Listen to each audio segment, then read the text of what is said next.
पावन धरती पर उपस्थित मंचस्थ मारा साथी विद्यार्थी नेता एवं युवराज सिंह जाडेजा बापू,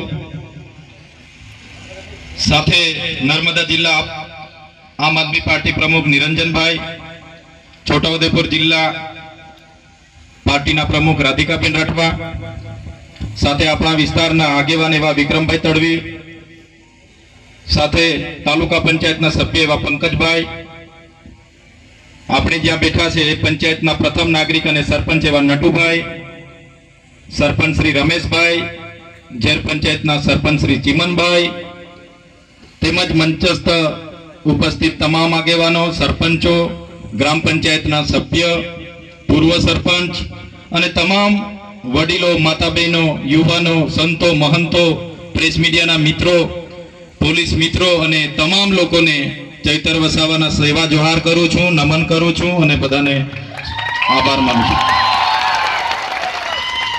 સાથીઓ, હું કલાકથી જોમ છું, એમ તો સમય હતો 1:30 વાગ્યા આવવાનો, છતાં અમે કલાક મોડા પડ્યા છે। તેમ છતાં તમારો ઉત્સાહ જોઈને ખરેખર અમે પણ આનંદ અનુભવીએ છીએ। પણ જ્યારથી હું આવ્યો છું ત્યારથી બધા જ લોકો चैतरभाई साहेब, चैतरभाई साहेब, चैतरभाई साहेब मारा ज वखाण कर्या करे छे, मने साहेब बनाव्या करे छे। पण मारी उमर पण नानी छे, नाना गाममांथी आવું છું, नाना परिवारमांथी आવું છું, એટલે મને સાહેબ બનાવીને તમારા ને મારા વચ્ચેનું અંતર વધારશો નહીં। મને તમારો ભાઈ બનાવીને રાખો, તમારો દીકરો બનાવીને રાખો, એમાં જ હું સંતોષ છું, એમાં જ હું સંતોષ છું। મારે કોઈ સાહેબ નહીં બનવું, મારે કોઈ મસીहा બસીहा નહીં બનવું ભાઈ। बस मारा प्रयासों हूँ करतो रहीश। ज्यारे पण हक अधिकारों की बात हशे, ज्यारे पण अन्याय की बात हशे, आदिवासी समाज हशे, माइनोरिटी समाज, एसटी, एससी, ओबीसी के कोई पण समाज हशे, खेडूत हशे, महिला हशे, विद्यार्थी हशे के कर्मचारीओ हशे, बधा ज वर्गो माटे हूँ मारा प्रयासों करीश। अने मने जे धारासभ्य बनाव्या छो तमे बधाए, एटले तमारो अवाज हूँ सड़कथी लईने सदन सुधी बनतो रहीश। साथियों, आज जन जागृति शा माटे आपणे राखवी पड़े? शू अत्यार सुधी आपणे जागृत नहोता? आज शू जरूर पड़ी के आपणे जन जागृति नी मीटिंग राखवी पड़ी? तो साथियों, तमे जोई लो, आदिवासी कोण छे? आदिवासी नो इतिहास शुं छे ए आपणे जाणता नथी। બંધારણીય अधिकार शुं छे? अनुसूचित 5 शुं छे? पैसा 1 शुं छे? देश कोण चलावी रह्યું છે એ આજ દિન સુધી હજુ આપણે જાણતા નથી। એટલે આપણે અંદરો અંદર લડીએ છે, ભાઈ ભાઈ હેડા માટે લડે છે। કેટલાક લોકો આપણે હિન્દુ મુસ્લિમ ના લીધે લડીએ છે, કેટલાક લોકો નળ से जल માટે લડે છે, કેટલાક લોકો ક્યાં ક્યાં આપણે લડ્યા કરે છે। આપણે પાર્ટીઓમાં વેચાઈને લડીએ છે, આપણે ધર્મમાં વેચાઈને લડીએ છે। कोई के मारो अविचल संप्रदाय महान है, कोई के मारो कबीर साहेब महान है, कोई के मारो स्वामीनारायण महान है, मारे सत केवल महान है, कोई के मारो भातीजी संप्रदाय महान है, कोई आदिवासी कहे छे मारी भाजपा पार्टी महान है, कोई के मारी कांग्रेस महान है, कोई के मारी आम आदमी पार्टी महान है, कोई मारी बीजेपी महान है, कोई के मारी समाजवादी पार्टी महान है, कोई के मारो आदिवासी परिवार मारू संगठन मोटू छे, कोई के मारो आदिवासी एकता परिषद मोटू छे, कोई के मारी टाइगर सेना मोटी छे। आपणे आदिवासीओ अंदर अंदर लड़ीए छे, એટલા માટે આજે આપણી આ તકલીફ પડી છે। આજે દુઃખ સાથે કહેવું પડે છે। તમે બધા કીધું કે ચૈતરભાઈ લડે છે, ચૈતરભાઈ બોલે છે, એક જ આદિવાસી અમારો ટાઈગર ચૈતરભાઈ। કેમ ભાઈ? 27 વિધાનસભાની બેઠકો આપણી અનામત છે। સાચી વાત છે કે ખોટી વાત છે? વિધાનસભાની 27 બેઠકો આદિવાસીઓ માટે અનામત છે। એ બેઠકો પર તો આદિવાસીઓ જે ચૂંટણી લડીને જીતીને વિધાનસભામાં જાય છે ને, આપણી નર્મદાની 2 વિધાનસભાઓ આદિવાસીઓ માટે રિઝર્વ છે, અનામત છે। છોટાઉદેપુરની 3 અનામત છે। બધી જેમ કરીને ટ્રાઇબલની 27 બેઠકો અનામત છે। એ કોઈ પણ પાર્ટીમાંથી લડે, પણ આદિવાસી તો લડીને જાય છે 26 બેઠકો પરથી। તો કેમ આદિવાસીઓનો અવાજ એ 27 માંથી બીજા નથી બનતા? કેમ એમને ટિકિટોની ભૂખ છે એટલા માટે? કેમ એમ પાર્ટીની ગુલામી કરે છે એટલા માટે નથી બોલતા? એટલા માટે જ આજે આપણે ભેગા થયા છે ને આપણે જનજાગૃતિની જરૂર છે। આવનારા દિવસોમાં એવા લોકો આદિવાસીઓ માટે ખુલીને બહાર આવે, સડકથી લઈને સદન સુધી એમનો અવાજ બને. આજે દુનિયાની સૌથી મોટી પ્રતિમા 182 મીટર આપણે સરદાર પટેલ સાહેબની બનાવી છે. સરદાર પટેલ સાહેબ સાથે માન છે, સન્માન છે, અમે એમનું સન્માન કરીએ છીએ. 182 મીટર નહીં, તમે 500 મીટર બનાવો, અમને કોઈ વાંધો નથી, પણ તમે આદિવાસીઓને ત્યાંથી વિસ્થાપિત કરીને તમારા વિકાસની વાત કરો છો, એમાં અમારી સહમતિ નથી, અને અમારા લોકોને વિસ્થાપિત કરો છો એમાં અમારો વિરોધ છે. તમે નર્મદા ડેમ આટલો મોટો બનાવ્યો, નર્મદા ડેમમાં અમારા લોકોએ આટલા આખા ગામડા અમારા લોકોના વિસ્થાપિત કર્યા. દેશના વિકાસમાં અમારા લોકોને આટલું બધું યોગદાન આપ્યું. સ્ટેચ્યુ ઓફ યુનિટી બની એમાં આટલું મોટું યોગદાન આપ્યું, પણ આજ દિન સુધી નર્મદાના વિસ્થાપિતના પ્રશ્નોનું નિરાકરણ નથી આવ્યું. એટલા માટે અમારો વાંધો છે. આજે નર્મદા ડેમમાં એટલા લોકોના જમીનો ગઈ, નેરમાં જમીનો ગઈ. અમે નેરનું પાણી જોઈ શકીએ છીએ. નેરનું પાણી કચ્છ સુધી લઈ જતા છો, તમે કાશ્મીર સુધી લઈ જાવ, અમને વાંધો નથી.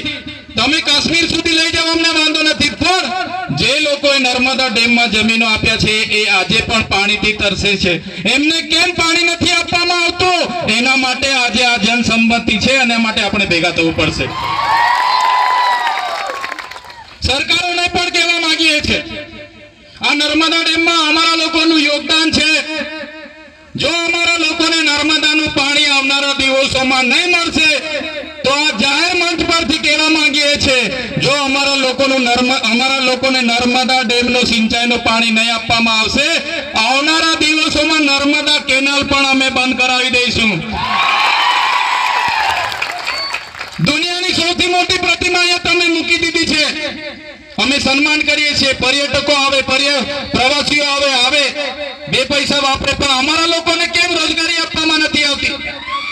અમારા રિક્ષાવાળાને કેમ રિક્ષા ફેરવવા દેવામાં નથી આવતી? અમારા મા બહેનીઓ ત્યાં નાની લારી ગલ્લા મૂકે છે, એમને કેમ તમે ઉઠાડી દેવ છો? દુનિયાની સૌથી ઊંચી પ્રતિમા અને નર્મદા ડેમના નામે આખા દેશમાં મત માંગવામાં આવે છે, સરકારો બનાવવામાં આવે છે, પણ આ કેવડિયામાં આપણા બાળકો માટે સ્કૂલ બનાવવા માટે 2 વર્ષથી અમે આંદોલન કરીએ છીએ, પણ સરકારને સ્કૂલ બનાવવામાં જરાય રસ નથી. આજે સ્ટેચ્યુ ઓફ યુનિટી થી 10 કિલોમીટરનું ગામ, આજે ચાપડ ગામમાં આપણી એક બેનને પ્રસૂતિની પીડા થાય છે, ત્યાં 108 પણ પહોંચતી નથી રસ્તો ન હોવાના કારણે. એ બેનને જોલીમાં લઈ જઈને ગામના યુવાનો દવાખાને પહોંચાડવાની કોશિશ કરે છે. એ બેન રસ્તે બાળકને જન્મ આપી દે છે. આ 20 દિવસ પહેલાની વાત કરું છું મેં. તમે વિચાર કરો, આપણી બેન, એની કેવી પ્રસૂતિની પીડા હશે. એને જોલીમાં લઈ જતા બાળકને રસ્તે જન્મ આપી દે છે. કેવી પીડાતી હશે. આ આદિવાસીઓની પરિસ્થિતિ છે. 2 મહિના પહેલા આ તુરખેડા ગામની બેન, સ્ટેચ્યુ ઓફ યુનિટી થી 15 કિલોમીટર તુરખેડા ગામ, એ બેનને પ્રસૂતિની પીડા ઉપડે છે. ગામના યુવાનો જોલીમાં લાખીને લઈ જાય છે, કેમ કે ત્યાં 108 નહોતી પહોંચતી, રસ્તો નહોતો. એ બેન રસ્તે જતા પ્રસૂતિની પીડાથી બાળકને જન્મ આપીને મરી જાય છે. આ આદિવાસીની પીડા છે. આ આદિવાસી આજે પણ આ હાલત છે આદિવાસીની. ત્યારે અમને દુઃખ થાય છે. આજે અમે તમારી વચ્ચે આવ્યા છે, કોઈ પાર્ટીના ધારાસભ્ય તરીકે નથી આવ્યા. આજે તમારી વચ્ચે આવ્યા છે તો આદિવાસી સમાજના ધારાસભ્ય તરીકે આવ્યા છે. કોઈ પણ પાર્ટી મને ટિકિટ આપી દેશે, પણ જો આદિવાસીનો જાતિનો દાખલો મારા ફોર્મ પર હું નહીં મૂકું, ત્યારે મારું ફોર્મ પાસ થવાનું નથી. કોઈ પાર્ટીની ટિકિટ વગર ફોર્મ પાસ થઈ જશે, અપક્ષ ચૂંટણી લડીશ, પણ જો જાતિનો દાખલો નહીં હશે તો હું આદિવાસીનો જાતિનો દાખલો જો ફોર્મમાં નહીં જોડું તો મારું ફોર્મ પાસ થવાનું નથી. એટલે હું આદિવાસી તરીકે તમારે ત્યાં આજે આવ્યો છું. અમારા આદિવાસીનો ઇતિહાસ ગૌરવશાળી છે. સિંધુ ખીણની સંસ્કૃતિનો ઇતિહાસ તમે વાંચી લેજો. હડપ્પા સભ્યતા સંસ્કૃતિનો ઇતિહાસ વાંચી લેજો. હજારો વર્ષ પૂર્વે ધર્મ વિશ્વમાં પૂર્વી આદિવાસી સંસ્કૃતિનો ઇતિહાસ છે. તમે રામાયણ ઉઠાડીને વાંચજો. સબરી ભીલનો જે વાત આવે છે, નિર્સાદ દાદાની જે વાત આવે છે, રાજા આદિવાસી ભીલ હતા. તમે મહાભારત ઉઠાવીને વાંચી લેજો. મહાભારતમાં જે અંગૂઠો કાપીને આપનાર એકલવ્ય આદિવાસી હતા. તમે મહારાણા પ્રતાપનો ઇતિહાસ વાંચી લેજો. જ્યારે પોતાનો ભાઈ પણ એમની સાથે નહોતો, ત્યારે પૂંજા ભીલની આખી સેના મહારાણા સાથે હતી. એ આપણો ગૌરવશાળી ઇતિહાસ છે. સમાજમાંથી અમે આવીએ છીએ. તો એ સમાજ શિવાજી મહારાજનો ઇતિહાસ વાંચી લેજો. શિવાજી મહારાજ સાથે દુધા ભીલની આખી સેના હતી. એ સમાજમાંથી અમે આવીએ છીએ. આઝાદીની લડતમાં ભગવાન બિરસા મુંડા હોય, ટટ્યા ભીલ હોય, ખાજ્યા નાયક હોય કે ગુરુ ગોવિંદ ગીરી હોય, આઝાદીની લડતમાં પણ આદિવાસીઓ અમારા પૂર્વજોએ એટલું બધું યોગદાન આપ્યું છે. દેશના વિકાસમાં નર્મદા ડેમ હોય, ઉકાઈ ડેમ હોય, કરજણ ડેમ હોય કે કડાણા ડેમ હોય, આ વિસ્તારમાં જીઆઈડીસી હોય, હાઈવે હોય કે પ્રવાસન ધામ હોય, જ્યાં પણ જરૂરત પડી છે આદિવાસીઓએ પોતાના ગામડા ખાલી કરીને આ દેશના વિકાસમાં સહયોગ આપ્યો છે. પણ જ્યારે આદિવાસી વિસ્તારોમાં આઝાદીના 78 વર્ષ પછી પણ આજે શિક્ષકો માટે આંદોલન કરવું પડે, આજે શાળા માટે આંદોલન કરવું પડે, આજે રસ્તા માટે આંદોલન કરવું પડે, આજે રોજગારી માટે આંદોલન કરવું પડે, આજે પીવાના પાણી અને સિંચાઈના પાણી માટે આંદોલન કરવું પડે, તો આ સરકારોને અમે કહેવા માંગીએ છીએ, અમે વિધાનસભા સંસદ સભા જીતવા નહીં, અમને દેશનું 29મું રાજ્ય બનાવવા માટે આગળ આવી રહ્યા છે. એ રાજ્ય અમે બનાવીને રહીશું. દેશનું 29મું રાજ્ય અમને આપી દો, અલગ ભીલ પ્રદેશ.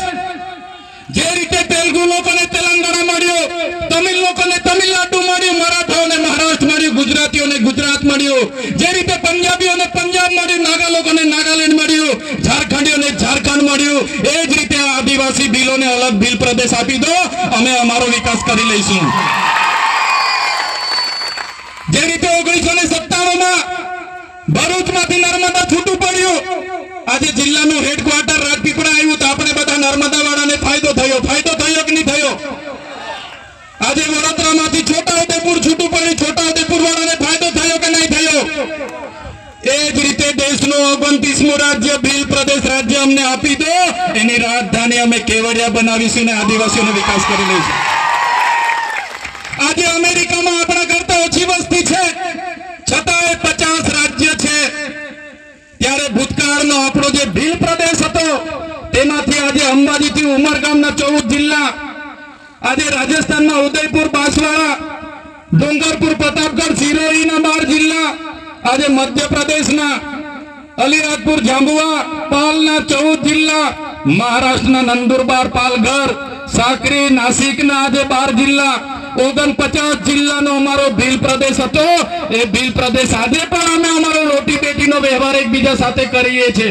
આજે પણ અમે બોર્ડરલેસ થઈને અમારી રીત રિવાજો, પરંપરાઓ, રૂઢિઓ, પહેરવીશ, આજે પણ અમારી બોલી, ભાષા, અમારા લગ્ન ગીતો, અમારી પૂજા વિધિ આજે પણ અમારી સાથે છે. ત્યારે અમે સરકારોને કહેવા માંગીએ છીએ, અમને 29મું રાજ્ય ભીલ પ્રદેશ આપો, અમારા આદિવાસીઓનો વિકાસ હવે અમે અમારી રીતે કરી લઈશું. ક્યાં સુધી અમે લડીશું? અમારા બાપ દાદાઓ લડીને પતી ગયા. કેવડિયા માટે અમે આટલું બધું લડ્યા. ત્યારે હું ધારાસભ્ય નહોતો. 2019માં કેવડિયામાં મારામારી થઈ, લાઠીચાર્જ થયા, આપણી માતા બહેનો રડતી હતી. એ વખતે કોરોના ટાઈમે પણ આ ચૈતર વસાવાની આગેવાનીમાં કેવડિયાથી રાજપીપળાની પદયાત્રા કરી હતી, અને ચૈતર વસાવાને 3 મહિના જેલ થઈ હતી, રાજકોટ જેલ. પછી પણ ચૈતર વસાવા એસયુયુ સત્તા મંડળ સામે પણ લડ્યા. 3 મહિના રાજકોટ જેલ 94 દિવસ રાખવામાં આવ્યા. ત્યારબાદ પણ એસયુયુ સત્તા મંડળ માટે અમે કેવડિયા લડ્યા. 70 લોકો પર આ પ્રશાસને કેસ કર્યો, અને ત્યારે અમને કહેવામાં આવ્યું, હવે તમને વીતી ગઈ, હવે લડવાના કાન પકડી લેજો. કેવડિયામાં આ પોલીસ મિત્રો અને ભાજપના લોકોને જે પણ કહેવા વાળા હતા એમને પણ કહેવા માંગુ છું, તુમકો કા લગતા થા નહીં લौटेंगे, ગલત. तुमको क्या लगता था नहीं लौटेंगे, गलत. जब तक तोड़ेंगे नहीं तब तक छोड़ेंगे नहीं. મને આનંદ થાય છે, અમારો યુવાન જાગી ગયો છે, અમારા વડીલો એક થઈ ગયા છે, અમારી માતા બહેનો હવે જાગી ગઈ છે. હવે બદલ નથી, અમે આજે એક થવા જઈ રહ્યા છે. આજે મને આનંદ થાય છે, આ વર્ષે આટલા લોકો પહેલી વાર મને મળે છે. ત્યારે સાથીઓ, આઝાદીના 78 વર્ષ થઈ ગયા. સરકાર અમૃત મહોત્સવ, અમૃતકાળના રથ કાઢીને ફરે છે, બ્રાન્ડિંગ કરે છે, મોટા મોટા બેનરો પ્રચાર કરે છે, પ્રસાર કરે છે, અમૃતકાળ મનાવે છે. ત્યારે સરકારને અમે કહેવા માંગીએ છીએ, આજે પણ અમારો સમાજ આજે તમારા પર ભીખ માંગે છે. આદિવાસી આ ધરતીનો, આ દેશનો માલિક છે, મૂળ માલિક આદિવાસી છે, અને આજે મૂળ માલિકને તમે મજદૂર બનાવી દીધા છે. ત્યારે આદિવાસી, એસટી, એસસી, ઓબીસી માઇનોરિટીને પણ હું કહેવા માંગુ છું, આપણા સંવિધાનિક અધિકારો જાણો, બંધારણીય અધિકારો જાણો. આ દેશના આપણે મૂળ માલિક છે. એ હું નથી કહેતો, આપણું બંધારણ કહે છે. એ હું નથી કહેતો, બંધારણનો આર્ટિકલ 243 ક કહે છે કે આદિવાસી આ દેશનો મૂળ માલિક છે. સુપ્રીમ કોર્ટ કહે છે કે આદિવાસી આ દેશનો મૂળ માલિક છે. આજે આદિવાસીની હાલત તમે જોઈ લો. મને દુઃખ સાથે કહેવું પડે છે, આજે અમારા મૂળ માલિકને મજૂર બનાવી દીધો છે. આજે કેવડિયામાં અમારા 2 ભાઈઓને મારીને મારી નાખવામાં આવે છે. આ અમારો મૂળ માલિક. આજે મધ્યપ્રદેશમાં આદિવાસી કહેતા જ એના માથા પર મૂતરી દેવામાં આવે છે. આજે મણિપુરમાં આદિવાસી કહેતા જ અમારી મા બેટીઓને નગ્ન પરેડ કરવામાં આવે છે. ત્યારે હવે સરકારોને કહેવા માંગીએ છીએ, હવે અમે આવેદન નિવેદન જિંદાબાદ મુર્દાબાદ નથી કરવાના. અમને અલગ ભીલ પ્રદેશ આપી દો, નહીં તો લડાઈ હવે આરપારની થવાની છે. અમારા લોકો સાથે ભેગા નથી થવા દેતા. અમને ખોટા કેસો કરીને અમને પણ જેલોમાં મોકલવામાં આવે છે. આ વર્ષે 9 ઓગસ્ટ પછી આ પહેલી વાર આટલા લોકો મારી સાથે ભેગા થયા છે. સરકાર એવું ઈચ્છી રહી છે કે અહીંનો મૂળ માલિક, મૂળ નિવાસી ભેગો નહીં થવો જોઈએ, નવરો નહીં પડવો જોઈએ. આ સમાજ જો ભેગો થશે, એમના અધિકારો માંગશે, સિંચાઈનું પાણી માંગશે, રોડ રસ્તા માંગશે, શિક્ષણ માંગશે, રોજગાર માંગશે. એટલે સરકારે ભલભલા અખતરા હમણાં કાઢી દીધા છે. કોઈને ભેગા થવાનો સમય આજકાલ નથી. આજે મૂળ માલિક છે આપણે, કહેવાય છે, સુપ્રીમ કોર્ટ કહે છે, સંવિધાન કહે છે, અનુસૂચિ 5 કહે છે, 65 કહે છે, આદિવાસી મૂળ માલિક છે. પણ આ સરકારોએ મૂળ માલિકને આજે તમે જોઈ લો, લાઈનો પર ઉભા કરતા કરી દીધા છે, ભીખ માંગતા કરી દીધા છે. આજે મામલતદારમાં જાવ એટલે લાઈનો, તાલુકા પંચાયતમાં જાવ એટલે લાઈનો, અનાજ લેવા માટે લાઈનો, બેંકમાં લાઈનો, જાતિના દાખલા માટે લાઈનો, આવકના દાખલા માટે લાઈનો, બસ ડેપોમાં લાઈનો. ક્યાં સુધી અમારે લાઈનો પર રહેવાનું છે? સરકાર જાણી જોઈને આદિવાસીઓને એક નહીં થાય એવા પ્રયાસો કરી રહી છે. મિત્રો જોઈ લો, તમે મૂળ માલિકો છો. સંવિધાન કહે છે, સુપ્રીમ કોર્ટ કહે છે, પણ આ સરકારની તમે રણનીતિ જોઈ લો. આજે તમે ભારતના નાગરિક છો. ભારતના નાગરિક તરીકે આજે તમારા પર કેટલા પુરાવા માંગે છે ખબર છે તમને? તમે અહીંયા હયાત છો, તમે ભારતના નાગરિક છો, એ સાબિત કરવા માટે કેટલા પુરાવા જોઈએ છે ખબર છે તમને? ગણી બતાવું થોડાક પુરાવા તમને. ગણી બતાવું ને? શરૂઆતમાં તો તમને જન્મનો દાખલો માંગશે, આધાર કાર્ડ માંગશે, રેશન કાર્ડ માંગશે, આવકનો દાખલો માંગશે, જાતિનો દાખલો માંગશે, ચૂંટણી કાર્ડ માંગશે. માંગે છે કે નથી માંગતા? ઘરવેરાની પાવતી લાવો. તમે આ ગામના નાગરિક છો, દેશના નાગરિક છો, સાબિત કરવા માટે કેટલા પુરાવાઓ સરકાર માંગે છે ખબર છે ને તમને? કેટલા જણના જાતિના દાખલા માટે કેટલા પેઢીનામા માંગે છે ખબર છે ને બધાને? તો આ સરકારના એક તાઇફાઓ છે. આનાથી કઈ નથી થતું, પણ સરકાર તમને લાઈનો પર રાખવા માટે, તમને વ્યસ્ત રાખવા માટે, મોંઘવારી તમે ભૂલી જાઓ, રોજગારી તમે ભૂલી જાઓ, શિક્ષણ તમે ભૂલી જાઓ, તમારા હક અધિકારો ભૂલી જાઓ, એના માટે આ સરકારે બધી સ્કીમો કાઢી છે. જે સરકાર આધાર કાર્ડ આપે છે એ સરકાર કહે છે કે ભાઈ હવે તમે અપડેટ કરાવો તો જ લાભ મળશે. સાચી વાત છે કે ખોટી વાત છે? જે સરકાર રેશન કાર્ડ કાઢીને આપણને આપે છે એ જ સરકાર હવે એવું કહે છે કે તમે કેવાયસી કરાવો તો જ અનાજ મળશે. સાચી વાત છે કે ખોટી વાત છે? એમાં 3 મહિના નીકળી ગયા, હવે પાછી સરકાર એવું કહે છે કે તમે ખેડૂત છો, એના માટે તમે રજીસ્ટ્રેશન કરાવશો તો જ તમારો લાભ મળશે. સાચી વાત છે કે ખોટી વાત? તો આપણા લોકો ફરી 3 મહિના રેશન કાર્ડ અને આધાર કાર્ડ અને રજીસ્ટ્રેશનમાં નીકળી ગયા ને આપણા. તો આપણે મૂળ માલિકો છે એવું બંધારણ કહે છે. અનુસૂચિ 5 પૈસા 1 કહે છે. વન અધિકાર અધિનિયમ 2006 કહે છે કે આદિવાસી આ જળ જંગલ જમીનનો માલિક છે.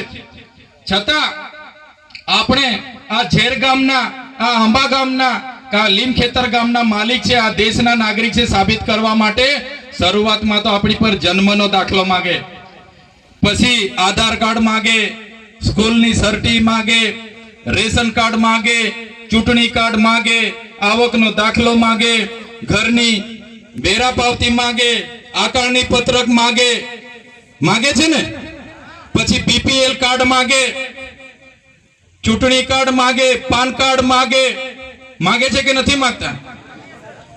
હમણાં સિમ કાર્ડ લાવવાનો, ફલાણું કાર્ડ લાવવાનો, ઢીકણું કાર્ડ લાવવાનો, એમાં જ આખું વર્ષ આપણું નીકળી જાય છે કે નથી નીકળી જતું? ત્યારે આ હાલત આ સરકારોએ આદિવાસીઓની કરી છે. એટલા માટે આપણે જાગવાનું છે, એક થવાનું છે. એટલા માટે આજે આ જનજાગૃતિની મીટિંગ રાખી છે. મારા ઘણા વડીલો, માતા બહેનો અહીંયા બેઠા છે. એમને હું વિનંતી કરું છું, આપણા યુવાનોને બને ત્યાં સુધી જેટલું ભણવાનો સમય એટલું ભણાવો.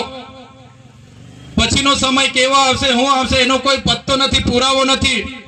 આજે દેશનું અડધું લશ્કર છત્તીસગઢ, ઓરિસ્સા અને ઝારખંડમાં આદિવાસીઓને લશ્કર સામસામે છે.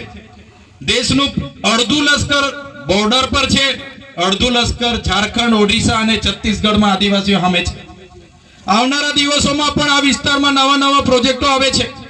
સ્ટેચ્યુ ઓફ યુનિટી આવી ગઈ, હવે માલસામોટ વિસ્તારમાં નવા પ્રોજેક્ટો ચાલુ થયા છે. આ વિસ્તારમાં આમા ડુંગરમાં નવા પ્રોજેક્ટો ચાલુ થયા છે. એટલે આપણી એકતાની ખૂબ જરૂર છે. એકલ દોકલ તમે ને અમે લડવા જઈશું ત્યારે આપણો મેળ પડવાનો નથી. ત્યારે એક થવા માટેની આ મીટિંગ છે. સાથે સાથે જે સમાજમાં અંધશ્રદ્ધાઓ છે, કુટેવો છે, કુરિવાજો છે, વ્યસનો છે, એને કઈ રીતના આપણે દૂર કરવાનું, એ વડીલો તમે અહીંયા બેઠેલા તમામ લોકોની જવાબદારી છે. અમારી મેઇન જવાબદારી છે આપણા યુવાનોને કઈ દિશા આપીએ, યુવાનો વધુ રોજગાર કઈ રીતના મેળવે, એ પ્રયાસો તમારે ને અમારે બધાએ કરવા પડશે. મારા સાધુ સંતો, મહંતો, વડીલો બધા બેઠા છે, એમને મારી નમ્ર અપીલ છે, જ્યારે ભણવાનો સમય હશે બાળકોને ભણાવો, એમને સમજણ આપો. સારું ભણશે, સારું ગણશે તો જ આપણા લોકો આગળ આવશે. નહીં તો જોઈ લો, સરકાર તો ઈચ્છતી નથી કે આપણા બાળકો ભણે. આપણા વિસ્તારમાં શિક્ષકો નથી, શાળાના ઓરડા નથી. એટલા માટે જ સરકારને અમે અનેક વાર કહીએ છીએ, પણ સરકાર આ બાબતે ધ્યાન આપતી નથી. આજે દેશમાં 8% આદિવાસીની વસ્તી છે. આજે ગુજરાતમાં 15% આપણે આદિવાસીઓની વસ્તી છે. તમે મને બતાવો 100 જજમાંથી 15 જજ આદિવાસી છે? ન્યાય પ્રણાલિકાઓમાં 100 જજમાંથી 15 જજ આપણા છે. આજે ગુજરાતમાં આપણે 15% છે. 100 જજમાંથી 15 જજ આપણા હોવા જોઈએ કે નહીં હોવા જોઈએ? 100 કલેક્ટરોમાંથી 15 કલેક્ટરો આપણા હોવા જોઈએ કે નહીં હોવા જોઈએ? 100 ડીડીઓ એસપી માંથી 15 આપણા હોવા જોઈએ કે નહીં હોવા જોઈએ? 100 મામલતદાર ટીડીઓ માંથી 15 આપણા હોવા જોઈએ કે નહીં હોવા જોઈએ? 100 રિયલ એસ્ટેટના બિલ્ડરોમાં 15 આપણા હોવા જોઈએ કે નહીં હોવા જોઈએ? 100 ઉદ્યોગપતિઓમાં આપણા 15 હોવા જોઈએ કે નહીં હોવા જોઈએ? 100 એજન્સીઓમાંથી 15 આપણા હોવા જોઈએ, 100 એનજીઓ માંથી 15 એનજીઓ આપણા હોવા જોઈએ. તે નથી, પણ તમને 90% મજૂર આદિવાસી મળી જશે કે નહીં? આ પરિસ્થિતિ આ સરકારોએ પેદા કરી છે. તો સાથીઓ, નવા વર્ષમાં પહેલી વાર નવા દિવસે મળ્યા છે, ત્યારે બધાને નવા વર્ષની શુભકામનાઓ પણ આપીએ છીએ. પણ જે બંધારણીય આપણા અધિકારો છે, જે હનન થઈ રહેલા છે, જળ જંગલ જમીન પરના અધિકારો આપણા છીનવાઈ રહેલા છે, 73 જમીનો પરના અધિકારો છીનવાઈ રહેલા છે, પૈસા એકના અધિકારો છીનવાઈ રહેલા છે, રૂઢિગત ગ્રામ સભાના અધિકારો છીનવાઈ રહેલા છે, અનુસૂચિ 5 ના અધિકારો છીનવાઈ રહેલા છે. ત્યારે સૌને હું નમ્ર અપીલ કરું છું કે બધા જ લોકો આપણે સાથે મળીને આવનારા દિવસોમાં આપણા સમાજને દિશા આપવાનું કામ આપણે કરવું પડશે. આ વિસ્તારની પરિસ્થિતિથી ખૂબ સારી રીતે અમે વાકેફ છે. ત્યારે આપણે બધાએ આવનારા ભવિષ્યમાં વડીલોના માર્ગદર્શન હેઠળ માતા બહેનો યુવાનો બધાના સહકારથી આવનારા ભવિષ્યમાં આપણે આગળ વધવું પડશે. સરકારોએ તો નોટબંધીમાં બધાને લાઈનો પર કરી દીધા, કોરોનામાં આપણને બેરોજગાર કરી દીધા. હવે નવા નવા અખતરાઓ સરકાર આપણી પાસે કરે છે. ત્યારે જે પણ લોકો અહીંયા